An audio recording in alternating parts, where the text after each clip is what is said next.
अस्सलाम वालेकुम। This video will talk about glomerulonephritis and nephrotic syndrome. Mainly जो हमारे पास ग्लोमेरुलोनेफ्राइटिस होता है वो clinically it is seen with nephrotic syndrome. जो उसके नेफ्रोटिक सिंड्रोम के जो हमारे पास क्लिनिकल फीचर्स मिलते हैं उसके लिए निमोनिक होप याद रख लेना है। उसमें हमारे पास आ जाता है हीमोचोरिया एंड हीमोचोरिया में dysmorphic red blood cells and RBCs casts हमको मिलती हैं यूरिन में। हाइपरटेंशन की प्रेजेंस होती है। ओलिगोयूरिया होता है। प्रोटीनूरिया मिलता है, लेकिन जो प्रोटीनूरिया होता है वो बहुत माइल्ड होता है कि less than 3.5 grams of proteins or loss per day and oedema मिल रहा होता है। तो these are the clinical findings या कैरेक्टरिस्टिक फाइंडिंग्स ऑफ क्या कहते हैं नेफ्रोटिक सिंड्रोम, जो कि हमें पता होनी चाहिए।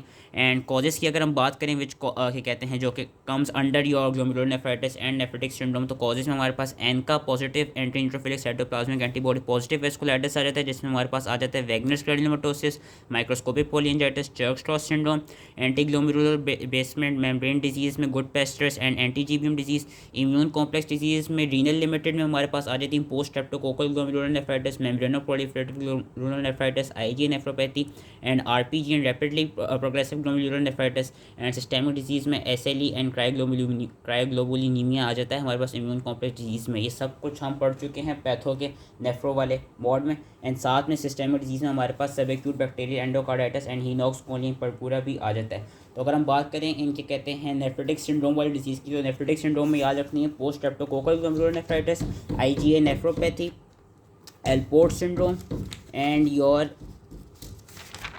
Good pesters and Wagner's. ये 5 आपने हर हाल में याद रखनी जो कि नेफ्रोटिक के अंदर आती हैं अगर कोई नेफ्रोटिक सिंड्रोम की डिजीज़ पूछ ले।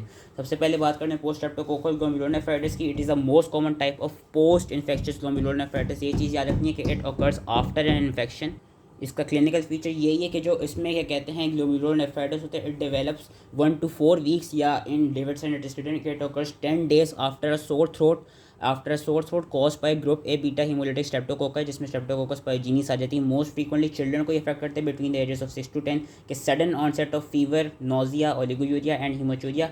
मेन जो हमको फाइंडिंग मिलेगी वो हमको कोका कोला कलर्ड या कोला कलर्ड हमको यूरिन उसमें मिलता है। लैब फाइंडिंग्स में याद रखना जो एंटी स्ट्रेप्टोलाइसिन ओ टाइटर्स हैं they would be elevated where serum C3 levels will be decreased.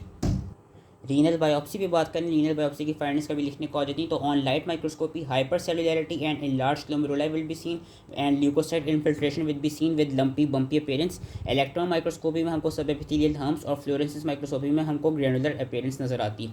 Treatment इसकी सपोर्टिव है कि जो 95% ऑफ द केसेज हैं दे रिजॉल्व स्पॉन्टेनियसली। यूजली एंटीबायोटिक्स की जरूरत नहीं होती क्योंकि इट ऑकर्स आफ्टर द क्या कहते हैं infection has subsided, after the respiratory sore throat infection has after a sore throat infection has subsided। तो यूजली एंटीबायोटिक्स की नहीं, हमको डायरेटिक्स की, एस इनहिबिटर्स की and restriction of salt diet की ज़रूरत पड़ती है for treatment. And mainly supportive इसकी होती है, प्रोग्नोसिस इसकी बहुत अच्छी है। देन कम्स जो IgA nephropathy, most common cause of nephrotic syndrome. It is also known as Berger disease and it is associated with Henoch Schonlein purpura, coeliac disease and liver disease.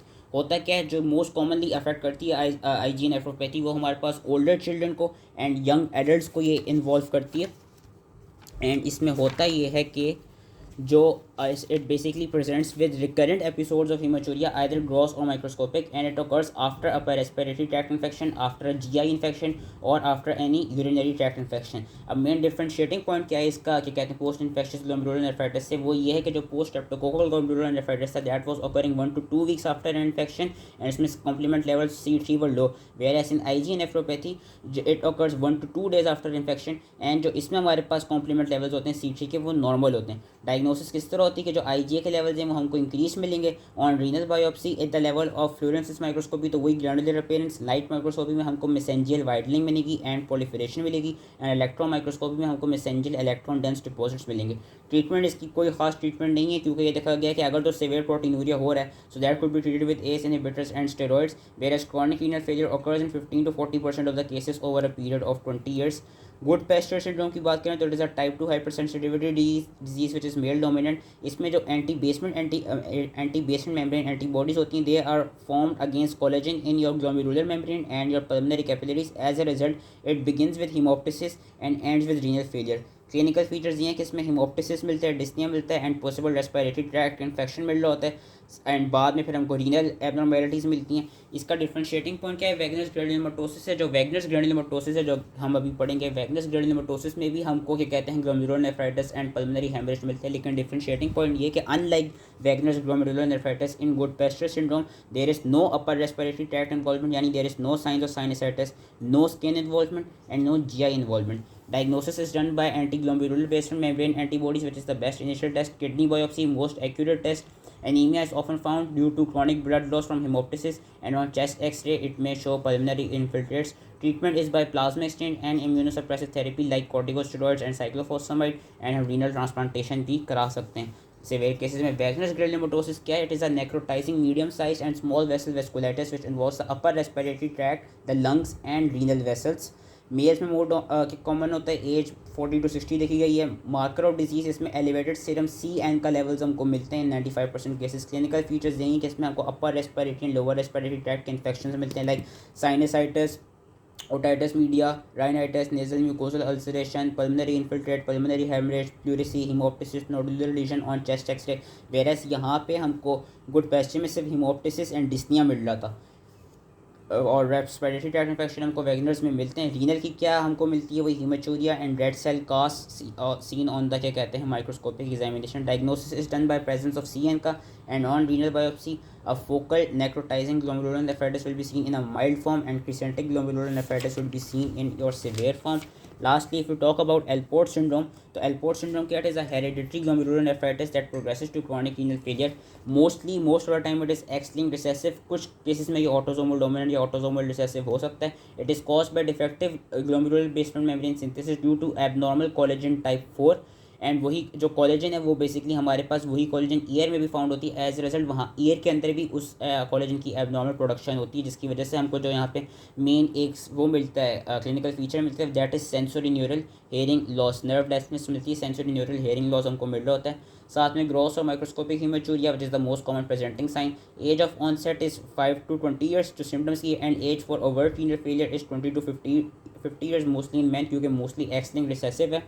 Family history हो सकती है renal failure की. आई disorders या लिखे में कि corneal dystrophy, posterior cataract, lens dislocation हो सकती है. लेकिन जो मेन चीज़ याद रखती है वो ये कि इसमें सेंसोरी न्यूरल हेयरिंग लॉस होता है. On renal biopsy on electron microscopy basket and weave appearance is seen which is basically के areas of glomerular basement membrane thinning alternating with areas of glomerular basement membrane thickening.